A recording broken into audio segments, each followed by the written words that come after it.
கேட்டதை கொடுத்துட்ருக்காரு. ஸ்ரீ அண்ணாமலையாருடைய மொத்தம் 14 கிலோமீட்டர் இந்த கிரிவல பாதையில் சரியான 7வது கிலோமீட்டர் சூரியலிங்கத்துக்கும் வர்ணலிங்கத்துக்கும் நடுவில் இங்கே அமர்ந்திருக்கார். இதில் இன்னொரு சிறப்பான ஒரு விஷயம் பார்த்தீங்கன்னா, இங்கே பழனிமலை முருகர் சிலை செய்த ஸ்ரீ போகர் நமது ஆலயத்தில் இங்கே நின்ற கோலத்தில் பக்தர்களுக்கு ஆசை வழங்கிட்டு இருக்கார். அதுக்காக பிரார்த்தனை பண்ணிக்கிறார். ஜெய் ஸ்ரீராம். ஓம் நமஸ்காரம். ராமசுதாகர்.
முடிஞ்சு இந்த ஆலயம் புதுப்பிக்கப்பட்டது. கண்டிப்பாக சூட்லேயே இருக்குது.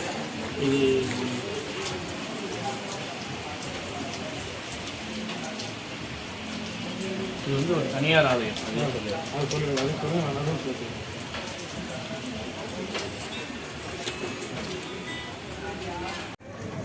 இந்த ஆலயம் மிக பழமையான ஆலயம்.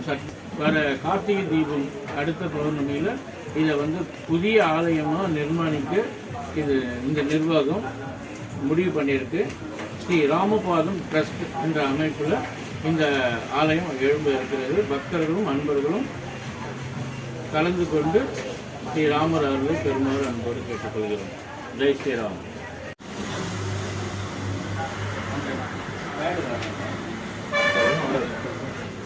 सीताराम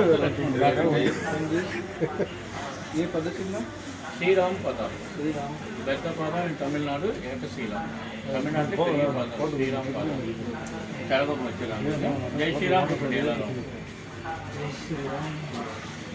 பாதம் பார்த்தீங்கன்னா தமிழ்நாட்டில் மிகப்பெரிய ராமர் பாதமும் அமைஞ்சிருக்கு.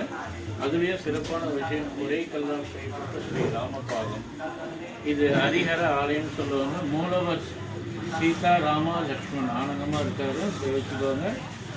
மற்றும் செந்தூர் ஆஞ்சநேயர் பக்த ஆஞ்சநேயர் நமது ஆலயத்தில் இருப்பது மிகவும் சிறப்பான ஒரு விஷயமா இருக்கு. முழு முதற் கடவுள் விநாயக பெருமான். இவர் மூலவர் வைஷ்ணவா. உற்சவர் பார்த்தீங்கன்னா பஞ்சமுக சிவனா இருக்காரு. பஞ்சபூதங்களாகிய நிலம், நீர், காற்று, ஆகாயம், நெருப்பு, இந்த 5 பூதங்களின் தலைவர் சிவபெருமான். பஞ்சபூத ஸ்தலங்களாகிய திருவண்ணாமலை அக்னிஸ்தலம். அக்னிஸ்தலத்தில் இங்கே மட்டும்தான் இவர் வீற்றிருக்கார். அதாவது அறியும் சிவனும் ஒன்று அறிந்தவர் வாழ்வன் என்ற இந்த பொன்மொழிக்கு ஏற்ற இந்த ஆலயம். இந்த ஆலயத்தை வந்து ராமர் குடில்னு நாம் சொல்லுவோம். இந்த ஆலயத்தில் இன்னொரு சிறப்பான விஷயம், பெருமானுடைய மனித அவதாரமான ஸ்ரீ கிருஷ்ணர் இங்கே வீற்றிருக்கிறார். அடுத்தது கஜ பைரவர். நம்ம தமிழ்நாட்டில் இங்கே மட்டும்தான் இருக்கார். அதாவது அவருடைய முதல் வாகனமான வெள்ளை யானை ஐராவதத்தோட இந்த ஆலயத்தில் காட்சி தர்றாரு. அடுத்த சிறப்பான ஒரு விஷயம் என்னென்னா, நம்ம ஆலயத்தில் பழனிமலை முருகர் சிலையை செய்தாரை போக அவர் நின்ற கோலத்தில் பக்தர்களுக்கு அனுபவிக்கிறார். இன்னொரு சிறப்பான ஒரு விஷயம், ஸ்ரீ ராமர் பார்த்தீங்கன்னா சூரிய சக்கரவர்த்தின்னு அவர் சொல்லுவாங்கன்னா, சூரியன் இந்த இடத்துல வடக்கு மற்றும் தெற்கு நோக்கி இந்த ஆலயத்திலே அமைந்திருக்கிறார். மனசார பிரார்த்தனை பண்ணிக்கோங்க, எல்லாமே இங்கே நடக்கும். இந்த ஆலயம் வந்து எளிமையின் கடவுள் ஸ்ரீராமர். அதாவது ஒரு சொல் வெல்லும், ஒரு சொல் கொல்லும் சொல்லுவாங்க.